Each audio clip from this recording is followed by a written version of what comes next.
Si vous n'aviez qu'une seule occasion d'avoir un impact positif dans la vie de quelqu'un, la saisiriez-vous ou la laisseriez-vous passer?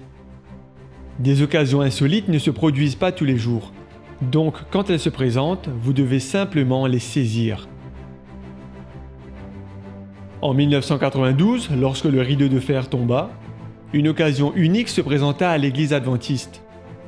Les pays de l'ex-Union soviétique et du pacte de Varsovie, qui étaient fermés à la spiritualité, étaient désormais ouverts à l'Évangile. Heureusement, l'Église put organiser plus de 250 séries d'évangélisation en Russie. L'une d'elles menée par Mark Finlay, à l'intérieur du Kremlin.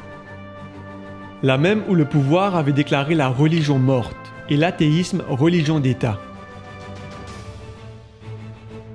L'année suivante, le stade olympique fut loué pour une autre série de 5 semaines, toujours avec le frère Finlay.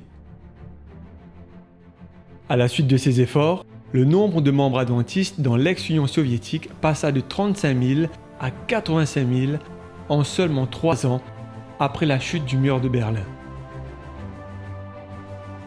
Dans le monde spirituel, des occasions de répandre l'espérance nécessitant une réponse rapide se présenteront à vous.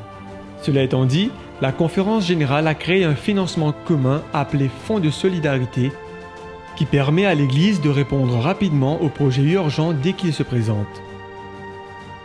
Lorsqu'elle est répartie comme suggéré par le plan des offrandes combinées, 50 à 60% de votre engagement soutiendront votre Église locale. 20 à 25% aideront à financer vos projets missionnaires de terrain et les 20 à 25% restants iront aux projets missionnaires internationaux tels que le Fonds de solidarité.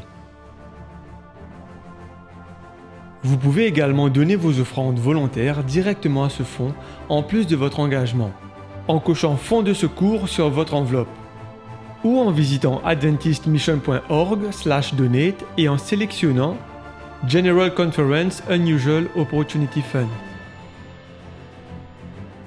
Saisissons ce moment et accélérons le travail de l'Évangile en donnant généreusement, en anticipant les actes miraculeux de Dieu. Mettons nos désirs en dernier et Dieu en premier.